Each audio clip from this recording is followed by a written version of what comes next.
Welcome back. Only on Nonstop Local this morning. May is Asian American and Pacific Islander Heritage Month. One of the best national heritage months to say 5 times fast. We bring in our reporter Chris Wright, who went to a very fun event over the weekend. It is at the Laotian Temple in Kennewick with more.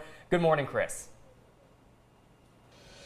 Good morning, guys. Now, before coming here to the Buddhist temple in Kennewick, I'd never even really heard of Lao New Year, didn't know what it was, didn't know what it entailed. But after seeing the sights, the sounds, and trying all the food and everything else, I think I'm going to make it a yearly tradition.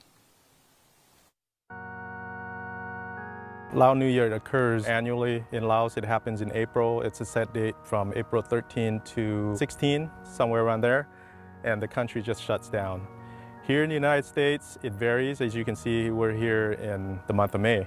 If you've ever driven down West 27th Street in Kennewick, you might have wondered how a quite large Buddhist temple got here to the Tri-Cities. We purchased this property in 1995, so almost 31 years. Sonny Virak Panyu, who grew up in Pasco but whose family is Cambodian, has been coming here for decades and says Lao New Year seems to get bigger every year. It's a 3-day festival, and most days offer entertainment from the morning well into the night. The highlight of the weekend would be Saturday, where all the fun start and all the vendors, they all set up and all the out-of-town people all packed in one place, and enjoying the good food, the music, the festival, and each other, I'm a food fanatic, so I like a papaya salad and a barbecue. That's my 2 go-to things. Chicken, beef, and pork skewers, Lao sausages filled with rooty vegetables like galangal and lemongrass, Lee's favorite, papaya salad with carrots, chilies, lime juice, and fish sauce. This is freshly juiced sugarcane, Udon's favorite. Kate, who helps operate the stall, is from Fresno, California, and told me vendors from all over the U.S. travel for the majority of their summer every year to make it to different festivals. Every temple is on a different schedule, and the reason we set it up that way is because we want to make sure we support one another. Lao New Year, of course, symbolizes renewal. Water is meant to wash away all the bad luck and baggage from the last year and start fresh.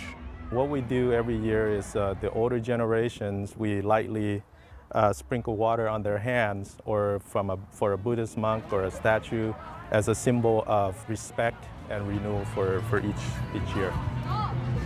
Kennewick's temple, Wat Lao Thammayanaram, is Theravada, the oldest and second largest Buddhist school. The monks upkeep the property, hold ceremonies, but mostly keep to themselves until Sunday's chanting service and Nang Sangkan, or Princess of Time Parade, which also serves as a goodbye the day before the vendors move to the next festival and when the temple community goes home. Being an Asian American is a blessing for me, so I get the chance to experience both culture, and each culture is very unique, and I'm just a blessing to be on both sides. Both Lee and Udon said it was tough when their families first moved to the U.S.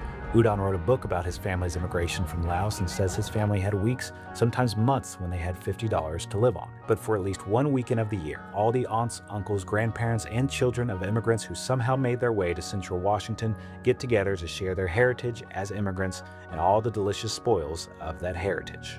We try to promote our culture, we try to carry that tradition on in the United States.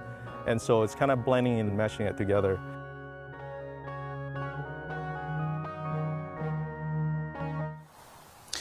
Now, there was so much stuff I had to cut for time, unfortunately. More food, ceremonial dances from Saturday, but you're just going to have to come next year so you can see that. Now, one quick shout out. This is my grandmother. This photo is about 10 to 15 years old, if you can't tell by my haircut. She immigrated from Japan all the way down to Greenville, Mississippi. So happy Asian American Pacific Islander month to her, as well as my dad. And not to leave you out, Laney, happy Asian PIH month to you, Colby and Grace as well. But for now, live from Kennewick, Chris Wright, Nonstop Local. I love it. Thank you, The Chris. Justin Bieber hair. I know, Oh, that was so funny. All right, well, we're taking a look at that weather forecast this morning. As you saw this weekend, beautiful weather.